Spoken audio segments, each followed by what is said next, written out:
कर देता है महाराज। अरे भाई अपने ही घर में भजन नहीं किया, क्या योनि मिली? बोले अपने ही घर में फिर हम दूसरे योनि में आकर घुसना चाहते हैं, लेकिन घुसने नहीं मिलता है। इसीलिए भगवान ने कहा भैया भजन करो, और भजन करके जीवन को मनुष्य योनि जो मिला है उसको मुक्त कर दो। क्योंकि सबसे बड़ा अगर कोई पद है, कोई कर्म है, तो ये भगवत प्राप्ति का ही सबसे बड़ा मार्ग है जो मनुष्य योनि में हम कर सकते हैं। इसीलिए भगवान जब नोटिफिकेशन भेजते हैं, कहा भगवान चलो चलकर भजन कर लो, बोले मुझे अभी नहीं करना, अरे थोड़ी उम्र हो जाने दो तो भजन करेंगे। तो भगवान ने कहा चलो कोई बात नहीं, पहला नोटिस तो भेज दो। सबसे बड़ा अगर जज कोई बैठा है ना तो वो परमात्मा ऊपर बैठा है। यहाँ के अदालत में आपको झूठा गवाही मिल सकता है, आपके लिए झूठा न्याय हो सकता है, क्योंकि पैसे के बल पे बहुत कोई बिक जाता है। लेकिन यहाँ के अदालत में आपके साथ अन्याय हो सकता है, लेकिन वहाँ के अदालत में आपके साथ हमेशा न्याय ही होगा। ये पक्की वाली बात है। बस यहाँ का जज आपको नहीं देखता, लेकिन वहाँ का बैठा हुआ जज सब कुछ देखता है। भगवान ने कहा पहला नोटिस भेजो, तो क्या हुआ? बोले व्यक्ति का बाल पकना प्रारंभ हो गया, और जैसे ही बाल पका तो संसार है महाराज, उसने कहा वाह प्रभु नोटिस भेजो हो, कोई बात नहीं। तो उसने संसार के लोगों ने क्या क्या, काला मेहंदी मंगाया, और काला मेहंदी मंगा के सफेद बाल को काला कर दिया। फिर भगवान ने कहा चलो कोई बात नहीं भाई, दूसरा नोटिस भेज देता हूँ। दूसरा नोटिस क्या है? बोले आंखों के ऊपर चश्मा लग गया। फिर भी आदमी बड़ा चतुर है महाराज, बोले कोई बात नहीं, दिखाई कम पड़ने लगा तो चश्मा छोड़िए, आजकल बड़े बड़े ऑपरेशन होते हैं, लोग लेंस लगवा लेते हैं। भगवान ने कहा अभी नहीं मानोगे? बोले बिल्कुल नहीं मानूंगा। बोले चलो कोई बात नहीं, तीसरा नोटिस भेजते हैं। बोले कौन सा? बोले दांत टूट गया। अब दांत टूटा तो आजकल उसकी भी व्यवस्था है, डॉक्टर के पास जाकर फिक्स वाला दांत लगा दिया, लेकिन खाना कुछ नहीं छोड़ा। भगवान ने कहा भाई अब नहीं सुधरोगे। फिर क्या नोटिस भेजा? बोले दांत तो टूट गया, देखिए एक बात आपको प्रैक्टिकली बता रहे हैं, जिसका आगे का दो दांत हट जाए ना, आप उपयोग कीजिएगा। आपके घर में बुजुर्ग होंगे, गांव में होंगे, उनको बोलने के लिए बोलिएगा कि आगे का जो दो दांत टूट जाएगा जिनका, उनको बोलिएगा कि आप कृष्ण बोलिए। वो बोल नहीं पाएंगे, मुंह से हवा निकल जाएगा, कृष्ण बोलेंगे कृष्ण। भगवान कहते हैं भैया ये कलयुग है। कलयुग कैसा है? बोले कलयुग केवल नाम आधारा, और सुमरी सुमरी नर उतर ही पारा। ये कलयुग है, यहाँ पर केवल नाम आधारा है। कलयुग केवल नाम आधारा, कलयुग केवल नाम आधारा, सुमेरे सुमेरे नर उतर ही पारा, सुमेरे सुमेरे नर उतर ही पारा, कलयुग केवल नाम आधारा। कलयुग केवल नाम आधारा, सुमेरी सुमेरी नर उतर ही पारा। जैसे अगर कोई बच्चा को पता चल जाए कि यहाँ पीपल का वृक्ष है और रात में 9 बजे जाना पड़े, लाइट हो नहीं, तो बच्चा वहीं से जय हनुमान ज्ञान गुण सागर करता है और दौड़ते हुए निकल जाता है। इसका मतलब है कि जब कष्ट का समय आया तो हनुमान जी याद आ गए। लेकिन अगर कष्ट ना हो तो भगवान याद आते हैं क्या? बोले नहीं याद आते। एक बार किसी ने भगवान से कहा प्रभु एक बात आप बताओ, ये कलयुग में आप आए हो तो कृष्ण बनकर आए, राम बनकर आए, तो राम जी बनकर आए तो मर्यादा पुरुषोत्तम में समझ में आता है, आप दुनिया को मर्यादा सिखाने के लिए आए हो, लेकिन ये कृष्ण बनकर क्यों आए हो? तो भगवान ने कहा कृष्ण का मतलब क्या है? करिष्यति इति कृष्णा, जो अपने ओर आकर्षण करे, वही कृष्ण है। तो का कृष्ण जब आप लिखोगे तो का के नीचे जो र है वो कैसा है? बंसी के जैसा टेढ़ा है। कौन सा बंसी? जो मछली मारते हैं, तो मछली जब मारते हैं तो उसकी बंसी टेढ़ी होती है, तो उस बंसी में जब हम मछली मारते हैं तो मछली जब फंस जाता है तो क्या उस बंसी से मछली जिंदा निकल पाता है? क्या निकलता है जिंदा? क्या बोले नहीं। कैसा निकलता है? बोले वो तड़प तड़प का प्राण दे देता है, फिर उस बंसी से बेचारा निकलता है। भगवान भी कहते हैं ये कलयुग के जो भक्त है ना, बड़ा चतुर है महाराज। एक बार एक नौजवान तार के वृक्ष के ऊपर चढ़ गया। अब तार का पेड़ कितना लंबा होता है, अब ऊपर चढ़ा तो नानी याद आ गई। कहा प्रभु नीचे उतार दो, तो किसको याद करे? बोले हनुमान जी को याद करो।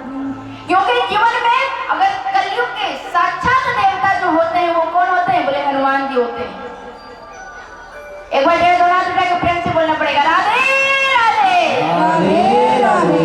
अगर हमारे मंदिरों में भगवान की मूर्ति को स्थापित किया जाता है तो क्या कहते हैं? प्राण प्रतिष्ठा हुआ। इसका मतलब वो पत्थर के नहीं है, उसमें प्राण फूंक दिया गया है मंत्र के द्वारा। लेकिन कभी कभी हमें जीवन की समाज की सबसे बड़ी विडंबना लगती है कि हमारे हिंदुओं में इतने देवी देवता हैं, राम जी हैं, कृष्ण जी हैं, शंकर भगवान है और विष्णु भगवान है, लक्ष्मी जी है, सरस्वती जी है, सब है। लेकिन हम हिंदुओं की सबसे बड़ी विडंबना है कि अपने भगवान को छोड़कर जहां लोग मर गया, जिसको मर के दफना दिया गया, जो किसी का नहीं सुनेगा, जिसके ऊपर चादर बिछा दिया जाता है, हम उसके पास जाते हैं कि मेरी मनोकामना पूर्ण हो जाए। एक बात आप बताओ, जो मर जाता है वो किसी का सुनता है क्या? सुनता है क्या? तो जब कोई मर जाता है और किसी का जब नहीं सुन सकता है तो मरे हुए मजार पर जब आप जाते हो, चादर चढ़ाते हो, तो आपका कहीं सुन पाएगा कोई क्या महाराज? इसलिए मांगना है तो भगवान के द्वार पे आकर आप मांगो। अगर मांगना चाहते हो तो हनुमान जी के पास आ जाओ, मांगना चाहते हो तो शंकर भगवान के पास आ जाओ। अच्छा एक बात आपसे पूछते हैं, आपको बुरा तो नहीं लग रहा है? किसी को बुरा तो नहीं लग रहा है? आपने सुना होगा कि शंकर भगवान की शिवलिंग की स्थापना की जाती है, लेकिन बहुत बड़ी सौभाग्य की बात है, यहाँ के जो शंकर भगवान है वो स्वयं मुँह है, यानी स्वयं से प्रकट हुए हैं। कभी आपने सुना है कि कोई मजार या दरगाह है जहाँ स्वयं से मर के लेट गए हों? सुना है कभी? तो किसमें शक्ति ज्यादा है, हमारे में या उनमें? लेकिन कुछ मूर्ख लोग हैं जो वहीं जाएंगे जहां कुछ नहीं मिलने वाला है। कुछ ऐसे लोग हैं जो वहीं जाने का प्रयास करेंगे। और सबसे खराब बात, सत्य हमेशा कड़वा होता है, लेकिन आते आते क्योंकि हमारे काम है कि हम कहीं भी बैठे या सत्य कहीं भी बैठता है तो हिंदू को जगाने का काम करता है। और हिंदू अभी नहीं जगेंगे तो कभी नहीं जगेंगे, एक बात स्मरण रखिएगा। क्योंकि अभी जो अवसर है ना, आप लोगों को लगता होगा अरे क्या करना, हम सब भाई भाई में भाईचारा बनाकर रहेंगे।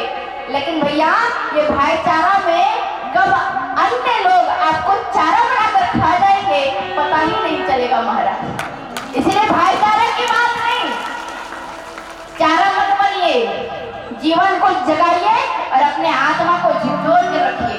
नहीं तो पता चला एक गांव में धर्मांतरण करने वाला एक ईसाई पादरी पहुंचा, और जब वहां का पादरी पहुंचा तो एक बच्चा को बुलाया। एक मुसलमान का बच्चा को कुरान याद है, हदीस याद है, एक ईसाई के बच्चे को बाइबल याद है, लेकिन एक हिंदू के बच्चा को पूछो बेटा गायत्री मंत्र याद है क्या? I don't know. Hanuman Chalisa याद है क्या? क्या होता है? आधे लोगों की बात पता नहीं और पता ही नहीं है कि श्रीमद् भागवत गीता अलग होता है, श्रीमद् भागवत महापुराण अलग होता है, दोनों में अंतर नहीं पता है। क्यों? कहीं ना कहीं हमारे संस्कार में कमी है। लेकिन अभी भी जगने का समय है। अगर कोई बुजुर्ग आते हैं तो अपने पोता को जबरदस्ती लेकर आइए, अपने बेटा को लेकर आइए। कहते हैं परीक्षा है, अरे भैया जो साल भर पढ़कर आप परीक्षा में फर्स्ट डिवीजन नहीं ला सकते हो, वो 2 दिन पढ़कर कौन सा पहाड़ा खा दोगे? जीवन में जिसने साल भर मेहनत किया है वो 2 दिन भी नहीं पढ़ेगा तब भी उसका अच्छा नंबर आ सकता है। लेकिन अगर कथा में, राम भजन में, भगवत नाम में अगर 2 दिन नहीं आया ना तो पूरी जिंदगी बिगड़ जाएगी महाराज।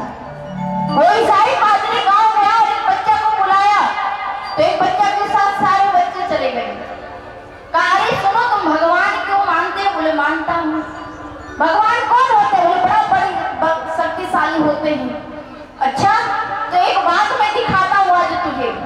ये मैं सच्चाई घटना बता रही हूँ। वो ईसाई ने एक बड़ा सा पात्र में जल मंगवाया और कहा लाओ अपने भगवान को। तो छोटे छोटे बच्चे थे 10-12 साल के, कोई कृष्ण भगवान को ले गए, कोई राम जी को ले गए, शंकर भगवान को ले गए, हनुमान जी को ले गए। पादरी ने कहा जो जिसको मानते हो मेरे पास लाओ। एक बच्चा हनुमान जी को लेकर गया तो पानी में डाला, हनुमान जी बेचारे डूब गए। बोला आप किसको मानते हो? शंकर भगवान को मानता हूँ। शंकर भगवान को भी पानी में डाला, डूब गए। राम जी को भी पानी में डाला, डूब गए। क्या देख तुम्हारे भगवान में कोई शक्ति नहीं है इसीलिए सब डूब रहे हैं, लेकिन देख मेरे भगवान को जो यीशु मसीह होते हैं ना, लकड़ी का क्रॉस, उसको जैसे ही पानी में डाला लकड़ी का था, तैरने लगा। पादरी ने कहा भैया ताली बजाओ, मेरे यीशु मसीह में शक्ति है। सारे बच्चे ने ताली बजा दिया महाराज। उसमें एक बच्चा था जो कथा में जाता था, सत्संग में जाता था, गुरुकुल में जाता था, अच्छा विद्या ग्रहण करता था। उसने आया कहा ओ पादरी सुन। बोले क्या है? बोले तुम्हारे शास्त्र में जल परीक्षा होगा, लेकिन मेरे शास्त्र में तो जल परीक्षा कहीं लिखा ही नहीं है। जब भी जब